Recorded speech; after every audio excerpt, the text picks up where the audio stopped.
Our very first speaker needs very little introduction. It is my great honor to introduce someone with a deep Christian faith and a strong commitment to loving and serving the Jewish community in Australia. Please welcome the former Prime Minister of Australia, Scott Morrison. And Israel Child. October 7. I want to say it again. October 7.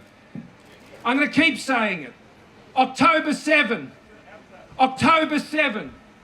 October 7. I'm saying this because there are many who want to forget October 7. They want to remember things before October 7 and after October 7. And they want to avoid the horror and atrocities of October 7 as they deal with the terrible situation in the Middle East. October 7, we must remember. October 7, we must never forget. When we say never again, we say never again in relation to October 7. Because on October 7, the free world failed in its promise that there would be a never again. We said there would be never again after the Holocaust, but in one single day, an atrocity was committed on the people of Israel at a level that we had not seen since the Holocaust. And so it was with my good friend Boris Johnson. Less than a month after the atrocities were committed, he and I went to Kfar together as the first former, indeed any leaders, to go into that zone and to see what happened on October 7th and to bear witness to those atrocities so we might never forget them. The homes where parents were executed in front of their children, the places where women were raped and indeed scalped, the place where children were butchered, and the elderly and the vulnerable and the young and so many were taken captive and remain captive and bring them home. Where homes were set alight. It is so important that that day must shape, must define all we do as a free world to ensure that we have peace in the Middle East in the future.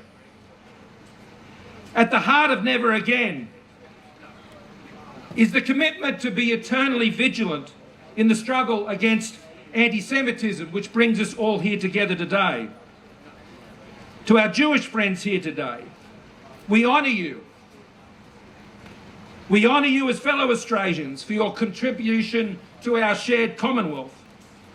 We are all the beneficiaries in this country of your incredible compassion, your industry, your justice, your generosity, your intellect, your leadership, your skills, your faith, your patriotism to this country and your citizenship. And we are deeply sorry that in your greatest need as Australians, as Jewish Australians in this country, in your country, sadly, instead of finding consolation, on too many occasions you found isolation and even abandonment and even persecution in this a free country. Instead of safety, you were confronted with threats and even hatred. I cannot begin to understand your sorrow.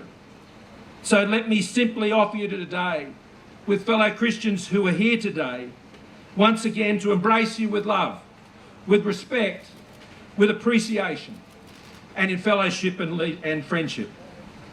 In 2019, I signed Australia up to be a member of the International Holocaust Remembrance Alliance. This was followed by a reversal of many of the positions hostile towards Israel that were being taken in the United Nations and had previously been held, and the declaration, as we put in place, of Hamas and Hezbollah as terrorist organisations. We are now the most recent member as Australia of the IHRC and embraced the IHRC definition of anti-Semitism. This defines anti-Semitism as a certain perception of Jews which may be expressed as hatred towards Jews.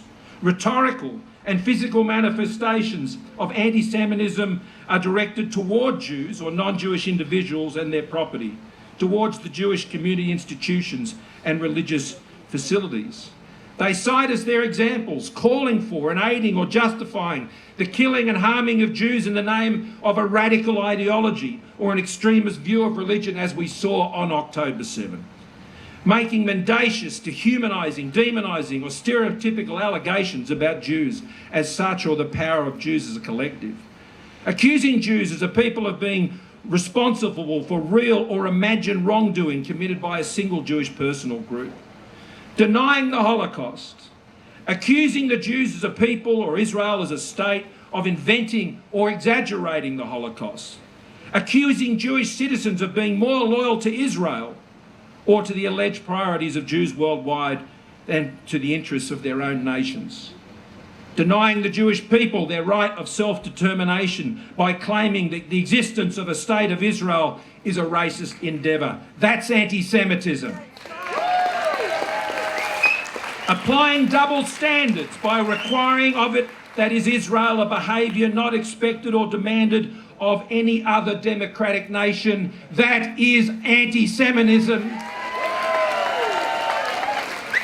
And we have seen that in the United Nations. Using the symbols and images associated with classic anti-Semitism to characterise Israel or Israelis. Drawing comparisons, shamefully, of contemporary Israeli policy to that of the Nazis. That is anti-Semitism. And holding Jews collectively responsible for the actions of the State of Israel.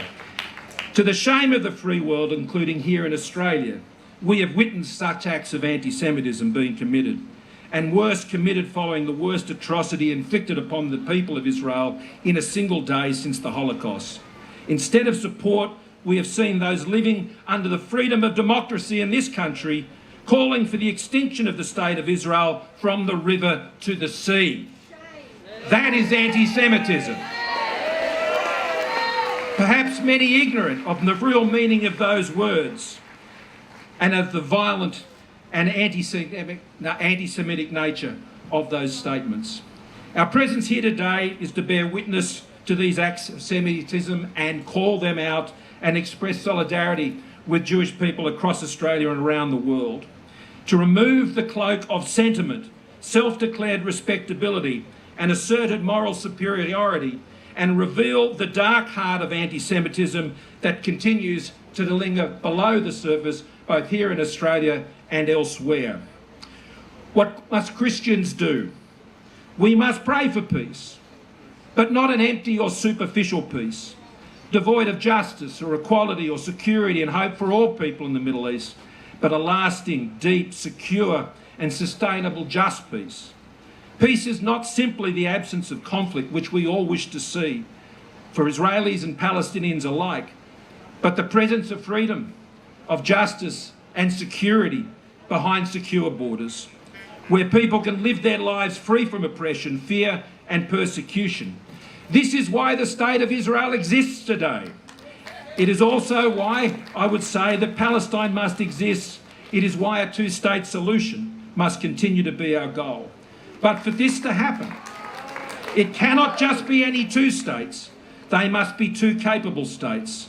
States that are competent and focused on the welfare, freedom, security advancement and flourishing of their own people, regardless of their religion, their ethnicity, language and background. States that uphold the principles of human dignity and the rule of law. States that are interested in hospitals and schools rather than the tunnels and command centres for terrorists they build beneath them to launch terrorist attacks against their neighbours and use the innocent civilians as their shield for their dastardly acts in contravention of international law. Such acts betray a future for the Palestinian people, and they condemn any future for a viable Palestinian state. We do need two states that are interested in the development of their own positive society, not the extermination of their neighbours.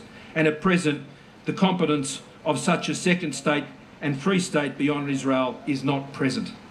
There will be no peace in the Middle East while the Palestinian cause is championed by terrorists, by Hamas and Hezbollah, and by those who in support of this cause are prepared to make excuses for terrorists, to engage in acts of anti-Semitism, and draw an equivalence between the barbaric and calculated attacks of terrorists on October 7 and a nation-state exercising its right of self-defence. There can be no peace when those who finance, train and back terrorists are permitted to continue to do so with impunity, like in Iran, and destroy the peace and viability of other states in the region, including Lebanon.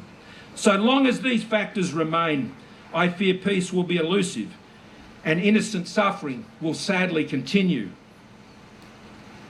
But I've always believed in miracles, and I will continue to always pray for a great miracle in the Middle East, through the faith of the faithful, for those who believe in our Lord God, in a divine creator who created us all in his own image, so we could respect the dignity of each other as created human beings, to realise peace, hope, love and security, one with each other in this beautiful world that he created. Am Yisrael Chaim.